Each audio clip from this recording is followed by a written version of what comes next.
Field की definitions वगैरह पढ़ लिया था, इंट्रोडक्शन कर लिया था. Now I will study about the unit of electric field and dimensions of electric field.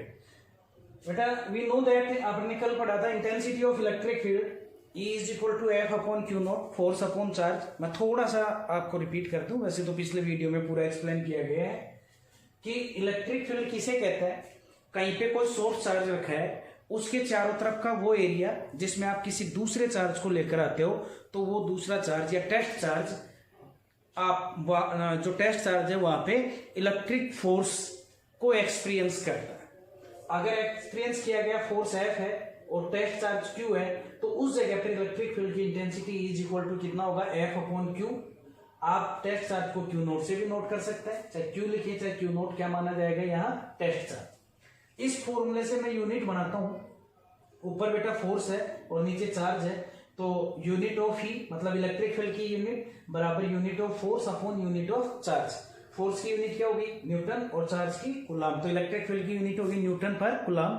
एक और रिलेशन है, उससे इसकी यूनिट वोल्ट पर मीटर आती है. ये ना सोचें कि एक एसआई एक सीजीएस है, दोनों ही एसआई यूनिट है. ये दूसरे फॉर्मूले से वो अपन नेक्स्ट चैप्टर में पढ़ लेंगे, तो याद रखें आप कोई सी भी यूनिट इसकी यूज कर सकते हो.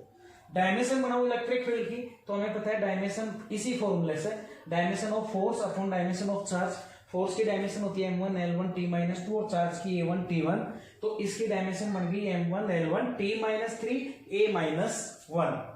अब हम जानते हैं इलेक्ट्रिक फील्ड एक वेक्टर क्वांटिटी है, तो वेक्टर क्वांटिटी है तो इसकी डायरेक्शन क्या होगी, तो हमने देखो डायरेक्शन अपने पास चार्ज दो टाइप के होते हैं. पॉजिटिव चार्ज के कारण इलेक्ट्रिक फील्ड हमेशा उससे दूर की तरफ होगा, बाहर निकलेगा, और निगेटिव चार्ज के कारण उसके खुद की तरफ होगा, यानी एंटर करता है. यानी आप जब भी पॉजिटिव चार्ज लोगे तो इलेक्ट्रिक फील्ड बाहर दिखाना है, और निगेटिव चार्ज लोगे तो अंदर दिखाना है. ये मैं आपको कल भी समझा चुका था, और मैं साथ में ये भी बता चुका था कि किसी इलेक्ट्रिक फील्ड में अगर हम चार्ज रखते हैं तो उस पर फोर्स की डायरेक्शन क्या होती है. आपको ध्यान में मैंने ये बताया था, अगर पॉजिटिव चार्ज है तो पॉजिटिव चार्ज पर लगने वाला फोर्स इलेक्ट्रिक फील्ड की डायरेक्शन में होगा, और नेगेटिव चार्ज है तो लगने वाला फोर्स इलेक्ट्रिक फील्ड की अपोजिट डायरेक्शन में होगा.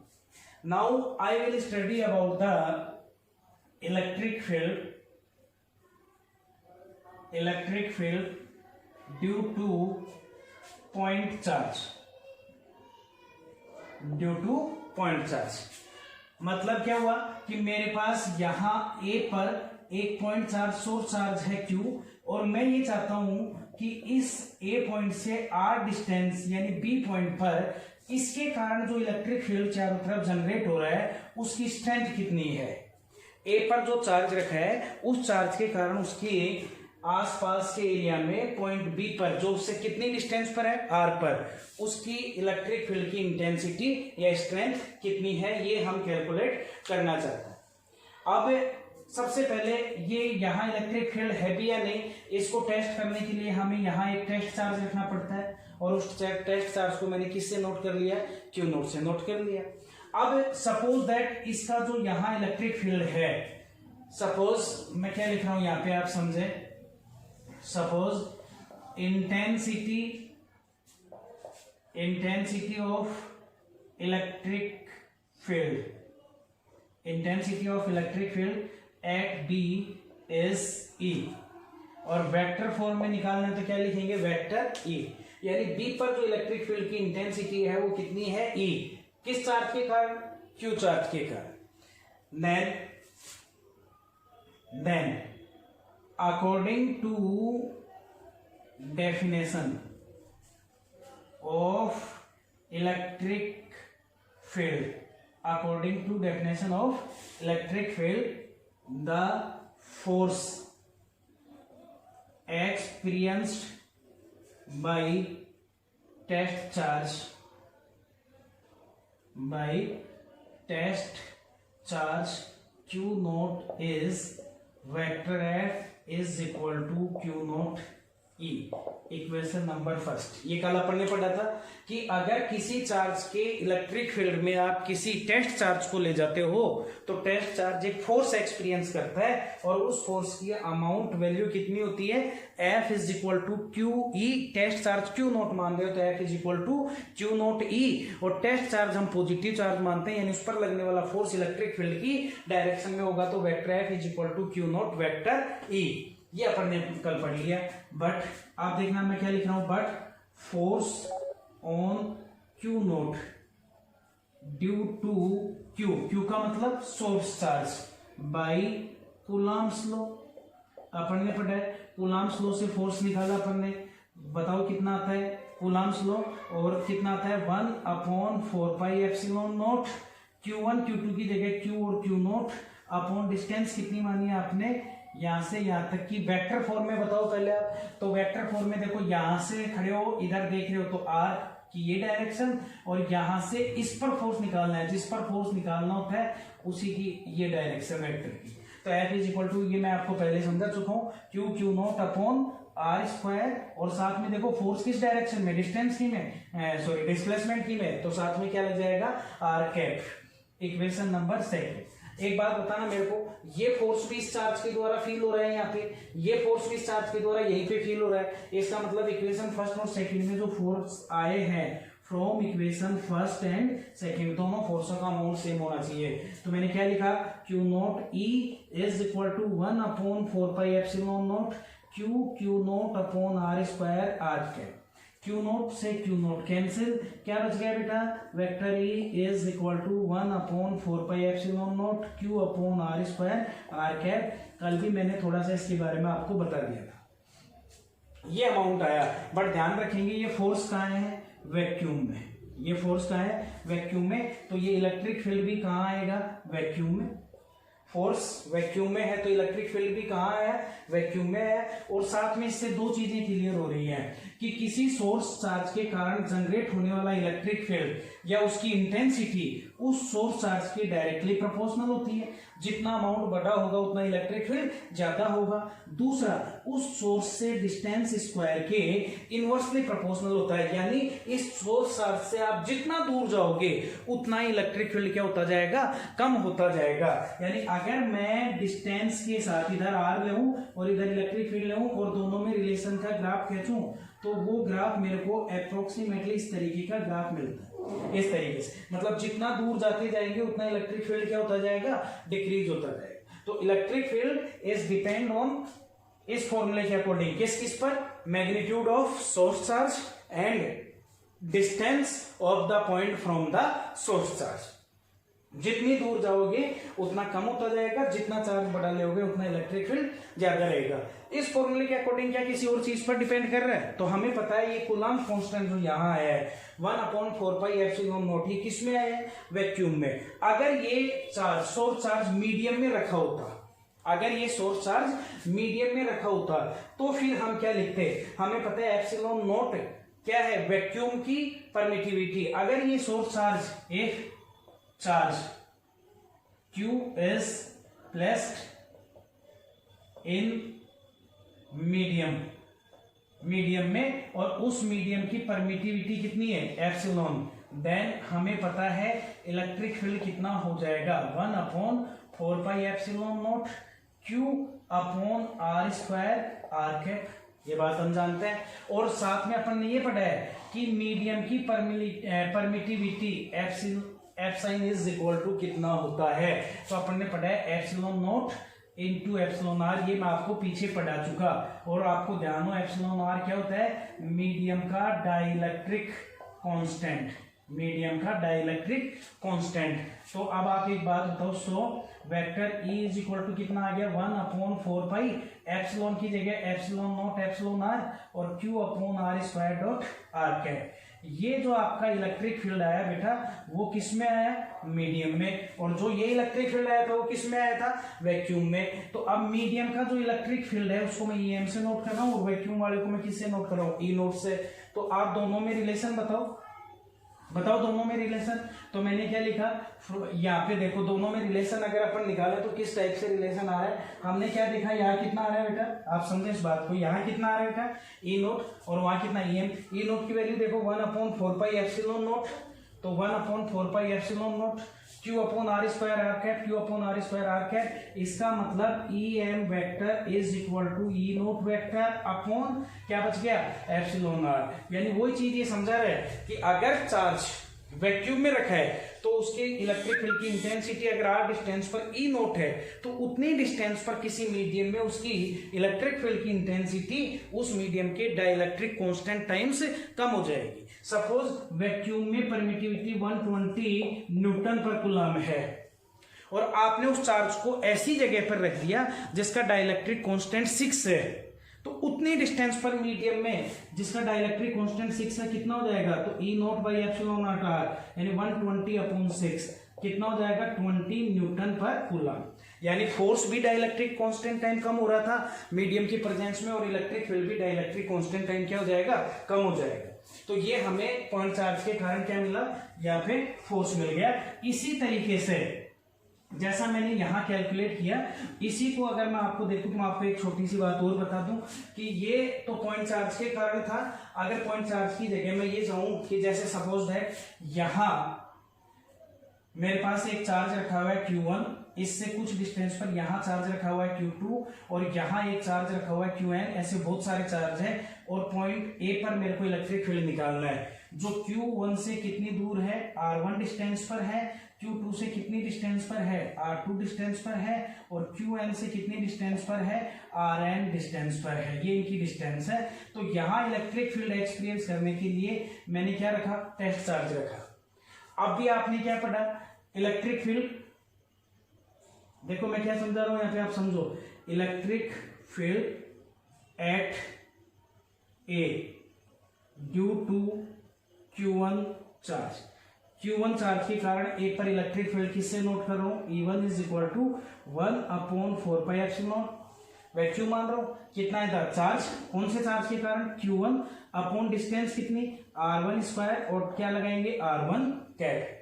इसी टाइप से दूसरा क्या लिखूंगा बेटा बताओ, ड्यू टू Q2 चार्ज, इसके कारण भी इलेक्ट्रिक फील्ड होगा। तो Q2 चार्ज के कारण बताओ कितना रहेगा, E2 is equal to 1/4πε0 Q2 upon R2 square dot R2 cap. और इसी टाइप से चलते चलते बेटा En की वैल्यू कितनी आ जाएगी, 1/4πε0 Qn upon Rn square dot Rn की कैप। ये टोटल आया।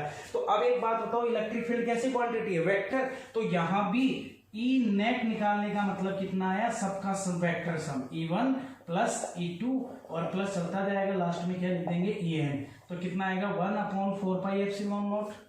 E1 कितना है बताओ बेटा, Q1 upon R1 square R1 cap plus 1/4πε0 Q2 upon R2 square R2 cap plus बेटा चलता जाएगा 1/4πε0 Qn अपॉन Rn स्क्वायर और Rn कैप। तो बेटा सब में से कॉमन आया 1/4πε0, साथ में और कुछ कॉमन आया नहीं है। क्या बच गया बेटा यहाँ पे, Q1 upon R1 square R1 cap plus Q2 upon R2 square R2 cap और लास्ट में कितना आ जाएगा बेटा, यहाँ से लास्ट में आ गया Qn upon Rn square Rn cap. इसको बेटा समेशन फॉर्म में लिखूंगा तो 1/4πε0 समेशन, वही जो मैंने फोर्स के में समझा है सेम टॉपिक, केवल फोर्स में यहाँ दो चार्ज थे, इलेक्ट्रिक फील्ड में अकेला चार्ज आ रहा है। तो फॉर्मूले के अकॉर्डिंग तो क्या लग जाएगा, देखो I is equal to 1 to n मान लूंगा तो I का मतलब Q के साथ 1 2 3 n तक आ जाएगा अपॉन RI का स्क्वायर R के साथ 1 to n तक आ जाएगा और RI की cap, that is E net. यानी किसी चार्जों के एक ग्रुप के कारण अगर आपको किसी पॉइंट पे इलेक्ट्रिक फील्ड की टोटल इंटेंसिटी निकालनी है तो इंडिविजुअल चार्ज की जो इंटेंसिटी है इलेक्ट्रिक फील्ड की उन सबके वेक्टर सम के बराबर होगी। ये भी हम इससे निकाल सकते हैं। सेम टॉपिक अपन ने किसका पढ़ा हुआ है, यहाँ पे फोर्स का पढ़ा हुआ है। तो इस तरीके से बेटा अपन इलेक्ट्रिक फील्ड को यहाँ से कैलकुलेट कर सकते हैं। रिलेशन भी मैंने बता दिया, डेफिनेशन बता दी मैंने, इसका फॉर्मूला बता दिया मैंने। अब जो नेक्स्ट अपने टॉपिक आएगा इलेक्ट्रिक फील्ड से लिंक रखने वाला, वो अपन पढ़ेंगे इलेक्ट्रिक फील्ड लाइंस। नेक्स्ट जो टॉपिक आएगा वो अपन कौन सा टॉपिक पढ़ेंगे बेटा, यहाँ से इलेक्ट्रिक फील्ड लाइंस,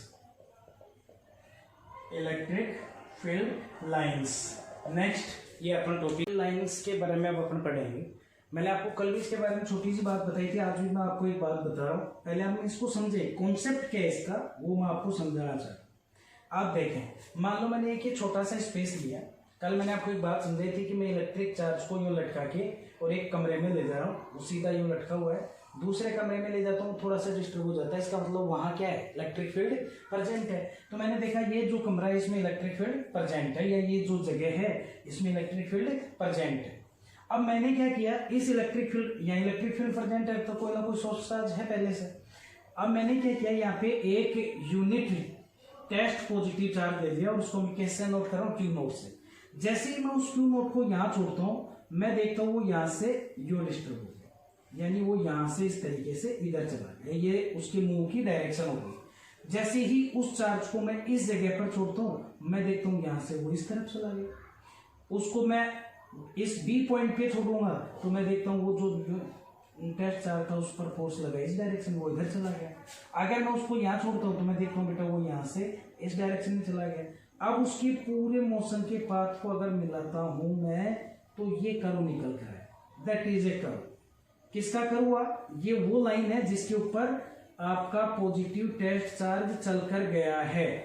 आपको क्या समझ में आया कि इस पॉइंट पर मैंने देखा तो वो इधर गया, तो इधर गया मतलब उसके ऊपर इस डायरेक्शन में क्या लगा, फोर्स लगा। अपन ने पढ़ा है कि अगर मैं टेस्ट चार्ज को किसी इलेक्ट्रिक फील्ड में छोड़ता हूं तो इलेक्ट्रिक फील्ड के अंदर अगर टेस्ट पॉजिटिव चार्ज छोड़ा जा रहा है तो वो टेस्ट पॉजिटिव चार्ज पर फोर्स लगेगा, और फोर्स किस डायरेक्शन में लगेगा, इलेक्ट्रिक फील्ड की डायरेक्शन में। यानी इस पॉइंट पर इलेक्ट्रिक फील्ड इस डायरेक्शन में है, इस पॉइंट पर इलेक्ट्रिक फील्ड इस डायरेक्शन में है, तो फोर्स भी इसी डायरेक्शन में लगेगा। अब जैसे ही अगला पॉइंट बदला तो इलेक्ट्रिक फील्ड के कारण ये इधर चला गया, तो इलेक्ट्रिक फील्ड इस डायरेक्शन में हो गया, तो फोर्स भी इसी डायरेक्शन में हो गया। अगला पॉइंट बदला तो इलेक्ट्रिक फील्ड इस डायरेक्शन में हो गया, तो फोर्स भी इधर ही लगा। तो उसी के अकॉर्डिंग ये इस कर्व वाले पाथ पर क्या होता गया, घूमता गया। इस प्रकार से जो ये लाइन मैंने ड्रॉ की, यानी एक तरीके से मैंने एक लैंग्वेज बना ली इलेक्ट्रिक फील्ड को डिफाइन करने की, और उस लैंग्वेज को मैं इलेक्ट्रिक फील्ड लाइंस बोल रहा हूँ। ये लाइन मैंने डिफाइंड की, ये यहाँ पे इलेक्ट्रिक फील्ड लाइंस को रिप्रेजेंट कर रही है। एक्चुअल में हमें दिखती नहीं है, होती भी नहीं है, ये हमारा जो अनुभव उसके बेस पे अपन ने इसको अच्छे तरीके से डिफाइन करने के मैंने ये कह दिया कि ये चार्ज हो गया, इसका मतलब यहाँ इलेक्ट्रिक फील्ड लाइंस इस तरीके से थी, इसीलिए चार्ज इसके ऊपर से चल के और यूं चला गया। तो इस तरीके से ये जो इलेक्ट्रिक फील्ड लाइंस है बेटा, सबसे पहले ये समझे कि सच ये वास्तव में ये इमेजिनरी लाइंस होती है। कैसी लाइंस होती हैं, इमेजिनरी, ये रियल नहीं होती, इमेजिनरी होती हैं। और ऐसी लाइन होती हैं जिनके ऊपर किसी जगह पर अगर मैं पॉजिटिव टेस्ट चार्ज को छोड़ता हूं तो वो इलेक्ट्रिक फील्ड में जिस पाथ के ऊपर मूव होता है वो पाथ वहां पे इलेक्ट्रिक फील्ड लाइंस को, या वो कर्व वहां पे इलेक्ट्रिक फील्ड लाइंस को रिप्रेजेंट करता है। ये हम ध्यान देंगे यहाँ पे। जैसे ये चल के चला गया तो ये यहाँ से इलेक्ट्रिक फील्ड की डायरेक्शन को, और या फिर ये कहते हैं चार्ज पर लगने वाले फोर्स की डायरेक्शन को रिप्रेजेंट कर रहा है। तो एक बार डेफिनेशन पढ़ेंगे, electric field lines are such imaginary. जो पहली बात कि वास्तव में एक काल्पनिक है, इमेजिनरी है, रियल नहीं है। स्मूथ कर्व, जो कर्व बनाया जैसे अभी अपन ने, समझ गए मेरी बात, ये कर्व कंटिन्यूअस होता है लगातार, ऐसा नहीं टूटा हुआ होता है बीच में, पूरा कंटिन्यूअस कर्व है जहां तक है ये continuous curve, smooth curve drawn in electric field, जो किसमें बनाया गया है, इलेक्ट्रिक फील्ड के अंदर बनाया गया है। On which A free and isolated positive charge can move, जिस कर्व के ऊपर फ्री और आइसोलेटेड जो पॉजिटिव चार्ज है वो क्या हो सकता है, मूव हो सकता है। And tangent drawn at any point, और इलेक्ट्रिक फील्ड के किसी भी पॉइंट पर अगर आप टेंजेंट खींचते हो, टेंजेंट का मतलब टच करती हुई लाइन खींचते हो, tangent of at any point of this line gives the direction of electric force or electric field, direction of electric force or electric field at that point। या तो आप ये लैंग्वेज यूज करोगे या फिर electric force on positive charge. यानी अगर मैं किसी आइसोलेटेड पॉजिटिव चार्ज को इलेक्ट्रिक फील्ड में छोड़ दूं फ्री, तो जिस पाथ पर, जिस स्मूथ कर्व के ऊपर वो मूव होता है वो इलेक्ट्रिक फील्ड लाइन को रिप्रेजेंट करता है। और उस फील्ड लाइन के किसी पॉइंट पर अगर आप टेंजेंट खींच देते हो तो वो टेंजेंट उस पॉइंट के ऊपर इलेक्ट्रिक फील्ड की डायरेक्शन को शो करती है, या फिर हम कह सकते हैं उस पॉइंट पर उस चार्ज पर लगने वाले इलेक्ट्रिक फोर्स की डायरेक्शन को रिप्रेजेंट करती है। ऐसी इमेजिनरी लाइंस को हम क्या बोल रहे हैं यहाँ पे, इलेक्ट्रिक फील्ड लाइंस बोल रहे हैं। क्या बोल रहे हैं अपन इनको, इलेक्ट्रिक फील्ड लाइंस हम इसको बोलेंगे। इन इलेक्ट्रिक फील्ड लाइंस की कुछ प्रॉपर्टीज होती हैं, वो आपको नोट्स में लिखी हुई मिलेंगी। मैं आपको यहाँ एक्सप्लेन कर देता हूँ क्या क्या प्रॉपर्टी होती है। इन इलेक्ट्रिक फील्ड लाइंस की कुछ प्रॉपर्टीज होती हैं, जिनमें फर्स्ट प्रॉपर्टी मैं आपको बता रहा हूं क्या होती है। ये जो इलेक्ट्रिक फील्ड लाइंस हैं ये पॉजिटिव चार्ज से स्टार्ट होती हैं, पॉजिटिव चार्ज से स्टार्ट होती हैं और नेगेटिव चार्ज पर एंड हो जाती हैं। यानी ये आपकी electric field lines positive charge और नेगेटिव चार्ज है तो पॉजिटिव से स्टार्ट होंगी और नेगेटिव पर जाकर एंड हो जाएंगी, खत्म हो जाएंगी। पॉजिटिव से स्टार्ट होंगी और नेगेटिव पर जाकर इस तरीके से एंड हो जाएंगी। ये हम ध्यान रखेंगे, पॉजिटिव चार्ज से स्टार्ट होती है और नेगेटिव पर जाकर एंड हो जाती हैं। इसीलिए electric field lines open curve को बनाती है। इलेक्ट्रिक फील्ड लाइंस का जो कर्व होता है वो कैसा कर्व होता है, ओपन कर्व होता है। ये मैग्नेटिक और इलेक्ट्रिक फील्ड लाइनों में डिफरेंस भी है। मैग्नेटिक फील्ड लाइन ने क्लोज कर्व बनाती है, जबकि इलेक्ट्रिक फील्ड लाइंस कैसा कर्व बनाती है, ओपन कर्व बनाती है। ये इसकी फर्स्ट प्रॉपर्टी थी। कहां से स्टार्ट होगी, पॉजिटिव चार्ज से, और कहां जाकर एंड हो जाएंगी, नेगेटिव पर जाकर ये एंड हो जाएंगी, टर्मिनेट हो जाएंगी, खत्म हो जाएंगी। इस प्रकार ये क्या बनाएंगी, यहाँ पे ओपन कर्व बनाएंगे। सेकेंड प्रॉपर्टी इसकी इलेक्ट्रिक फील्ड लाइंस की दूसरी कोई प्रॉपर्टी जो हमें याद रखनी है, बहुत इंपॉर्टेंट है। दो इलेक्ट्रिक फील्ड लाइंस, एक इलेक्ट्रिक फील्ड की, जैसे आपने एक इलेक्ट्रिक फील्ड में पॉजिटिव चार्ज को छोड़ा, वो दो अलग अलग पथ पर चल सकता है। जैसे यहां छोड़ा तो वो इस पाथ पर गया, मैंने यहां छोड़ दिया तो वो इस पाथ पर चला गया। ये दो इलेक्ट्रिक फील्ड लाइंस कभी भी एक दूसरे को क्रॉस नहीं करेंगी, काटेंगी नहीं। क्यों नहीं काटेंगी, अगर इसका रीजन है, क्वेश्चन है, इंपॉर्टेंट क्वेश्चन है। सेकंड जो प्रॉपर्टी है कि अगर आपने दो इलेक्ट्रिक फील्ड लाइंस, जैसे एक लाइन, ये पहली लाइन है इलेक्ट्रिक फील्ड, ये दूसरी लाइन है इलेक्ट्रिक फील्ड लाइन, ये फर्स्ट है और इलेक्ट्रिक फील्ड लाइन ये सेकंड है। अगर ये दोनों किसी पॉइंट पर क्रॉस कर दी, सपोज पी पॉइंट पर क्रॉस कर दी, तो आप इस पी पॉइंट के बारे में सोचे। आपने क्या कहा भी यहाँ पे कि अगर इस इलेक्ट्रिक फील्ड के अंदर किसी भी लाइन पर मैं टेंजेंट खींचता हूं, टेंजेंट ड्रॉ करता हूं, तो वो टेंजेंट उस पॉइंट पर इलेक्ट्रिक फील्ड की डायरेक्शन को शो करती है। तो आप इस टेंजेंट को देखो, ये क्रॉस पॉइंट को देखो, ये कॉमन हो गया लाइन फर्स्ट का और लाइन सेकंड का। लाइन फर्स्ट के अकॉर्डिंग, ये फर्स्ट है, इसके अकॉर्डिंग अगर मैं इस पर इलेक्ट्रिक फील्ड की डायरेक्शन के लिए टेंजेंट खींचूं तो दैट इज ये इलेक्ट्रिक फील्ड की डायरेक्शन होनी चाहिए। अब मैं इस क्रॉस पॉइंट को लाइन सेकंड का पॉइंट मान लूं और सेकंड का मान लूं, तो उसके अकॉर्डिंग अगर मैं इस पर टेंजेंट खींचूं तो ये टेंजेंट होनी चाहिए। यानी पॉइंट ए की पी और उस ए की पॉइंट पर इलेक्ट्रिक फील्ड की एक डायरेक्शन तो आपकी ये शो हो रही है लाइन फर्स्ट के अकॉर्डिंग, और एक डायरेक्शन आपकी ये शो हो रही है लाइन सेकंड के अकॉर्डिंग। क्या एक वेक्टर क्वांटिटी एक ही पॉइंट पर दो डायरेक्शन में हो सकती है? That is impossible. एक वेक्टर क्वांटिटी एक ही पॉइंट पर दो डायरेक्शन नहीं रख सकती। एक ही पॉइंट पर वो सिर्फ कैसी डायरेक्शन रखेगी, एक ही पॉइंट पर। इसका मतलब जो हमने इमेजिन किया था वो गलत है कि दो लाइनें किसी पॉइंट पर काटती हैं, नहीं काटती। दो इलेक्ट्रिक फील्ड लाइन कभी किसी पॉइंट पर नहीं काटती। That is second property of electric field lines. First क्या बताई थी मैंने कि पॉजिटिव चार्ज से ये शुरू होती है, स्टार्ट होती है, नेगेटिव चार्ज पर ये खत्म होती है, ओपन कर्व बनाती है। सेकंड प्रॉपर्टी क्या बताई मैंने कि दो इलेक्ट्रिक फील्ड लाइंस कभी किसी पॉइंट पर आपस में एक दूसरे को क्रॉस नहीं करेंगी, क्योंकि अगर ये क्रॉस करेंगी तो एक ही कॉमन पॉइंट के लिए इलेक्ट्रिक फील्ड की कितनी डायरेक्शन हो जाएंगी, दो डायरेक्शन, जो कि इम्पॉसिबल है। इसका मतलब ऐसा नहीं हो सकता। बहुत इंपॉर्टेंट है, ये अलग से भी पूछी जाती है। इसी प्रकार से अब हम इसकी थर्ड प्रॉपर्टी पढ़ेंगे। अभी आपने बताया, मैंने पहले बताया था कि electric field is directly proportional to magnitude of charge, और इलेक्ट्रिक फील्ड जितना ज्यादा स्ट्रॉन्ग होगा इलेक्ट्रिक फील्ड लाइंस भी उतनी ही ज्यादा होंगी।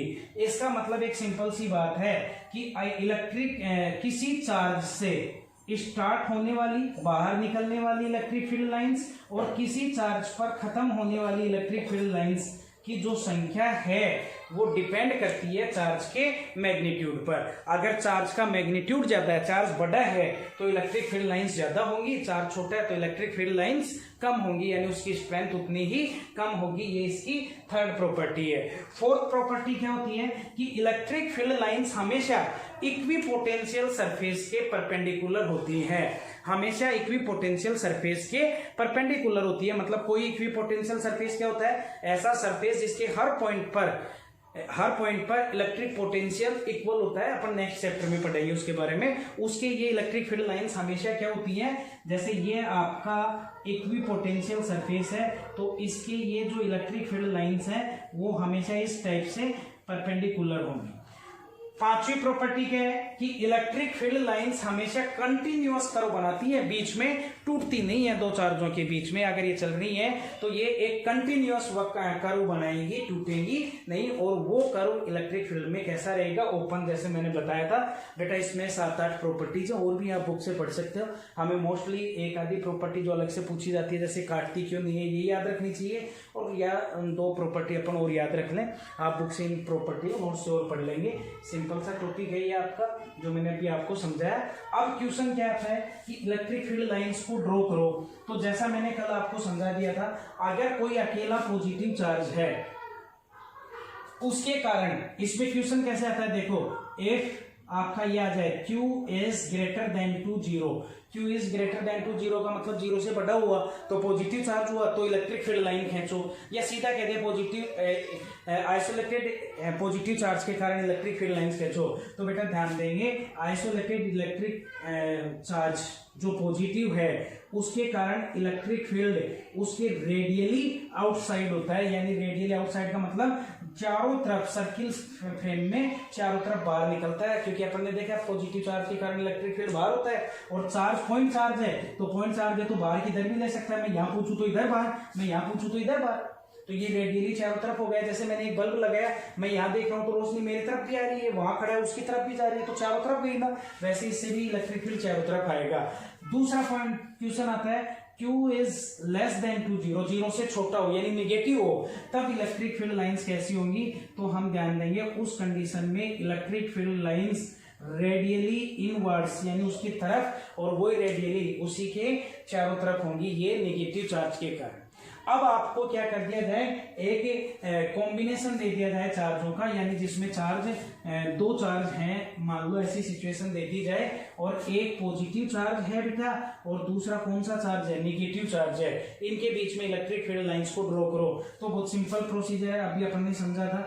Electric field lines positive charge से निकलेंगी और नेगेटिव चार्ज पर जाकर क्या हो जाएंगी बेटा? इस तरीके से खत्म हो जाएंगी। जैसे ये निकली, इस तरीके से निकली और यहां जाके खत्म हो गई इस तरीके से। दैट इज, हम ये भी दिखा सकते हैं, ये गई और यहां खत्म हो गई इस तरीके से, इस तरीके से। यहां से बेटा हम यूं निकलती हुई लाइनें दिखा सकते हैं, और बेटा यहां हम इस तरीके से एंटर होती हुई लाइनें दिखा सकते हैं। अब एक बात और, कई बच्चे क्या समझते हैं, सर देखो ये लाइन ये गई और ये है, तो ये फिर यहाँ पे क्लोज कर्व क्यों नहीं बना? तो बेटा आप समझे, ये यहां से गई और एरो देखिए यहां जाके खत्म हो गई। ये दूसरी लाइन है जो यहीं से गई और यहां जाके खत्म हो गई। इसका क्लोज कब होता है? जब ये इधर से वापस इधर आती है। इसका मतलब ये कैसा कर्व बनाती है? ओपन कर्व बनाती है। यही मैंने भी आपको समझाया था। ये पॉजिटिव नेगेटिव चार्ज के कारण इलेक्ट्रिक फील्ड लाइंस हो गई। अब बात आती है कि दोनों पॉजिटिव चार्ज हो या दोनों नेगेटिव चार्ज हो तो इलेक्ट्रिक फील्ड लाइंस कैसे खींचोगे? तो सबसे पहले आप इन दोनों को मिलाओ, और मिलाने के बाद जो मिड पॉइंट है उसको डिनोट करो, और उसके बारे में सोचो कि यहां से इसकी इलेक्ट्रिक फील्ड लाइन इधर जा रही है ऐसे, और यहां से इसकी इलेक्ट्रिक फील्ड लाइन इधर आ रही है। बिल्कुल बीच वाले पॉइंट, इस बीच वाले पॉइंट के बारे में सोचो। जैसे ही इसके पास ये लाइन पहुंचेगी, ये लाइन ये पहुंचेगी, तो दोनों पॉजिटिव चार्ज है या दोनों नेगेटिव होंगे, तो दोनों के बीच में क्या होगा? रिपल्सन। तो लाइन से लाइन टकराने से पहले ही विदाउट कॉन्टैक्ट वहां फोर्स लगेगा और वो दोनों एक दूसरे को रिपेल कर देंगी। तो इसका मतलब वो यहां पहुंचते ही, ये जो इनका मिड पॉइंट था, इस मिड पॉइंट को मैं वो नोट कर रहा हूं, यहां से कोई लाइन गई तो बेटा पहले ही यहां से यूं मुड़ जाएगी। यहां से बेटा कोई लाइन आई तो बेटा पहले ही वो यहां से यूं मुड़ जाएगी। यहां से बेटा इधर से कोई लाइन आई इस तरीके से, तो पहले ही वो यहां से मुड़ जाएगी। और ये आई, क्योंकि इनके बीच में बाकी लाइनें कैसे खींच सकते हैं? बाकी तो जो है पॉजिटिव है तो हम ये बाहर दिखा देंगे, निगेटिव होगा तो हम अंदर एंटर करता हुआ दिखा देंगे। दैट इज, इस तरीके से इससे बाहर निकल गई ये लाइनें और इस तरीके से ये बाहर आ गई। यहां हमें कोई लाइन नहीं दिखानी। ये आपका कैसा पॉइंट है, यहाँ पे ये न्यूट्रल पॉइंट है जहां पे इलेक्ट्रिक फील्ड नहीं होता। इस पॉइंट के ऊपर electric field will be zero, क्योंकि ऐसा पॉइंट है जहां पे कोई से भी चार्ज की फील्ड लाइन नहीं पहुंची, क्योंकि पहुंचे भी तो दूसरे की लाइन उतनी डिस्टेंस पर आकर उसको क्या कर देगी, रिपेल कर देगी। इस तरीके से ये दोनों सेम नेचर के चार्ज होते इलेक्ट्रिक फील्ड लाइन खींच सकते हैं। बेटा ये छोटे छोटे टॉपिक थे आपके, मोस्टली इंपॉर्टेंट भी, एक एक नंबर के क्वेश्चन में से पूछ लिया जाता है, हम इनको याद रखेंगे। धन्यवाद।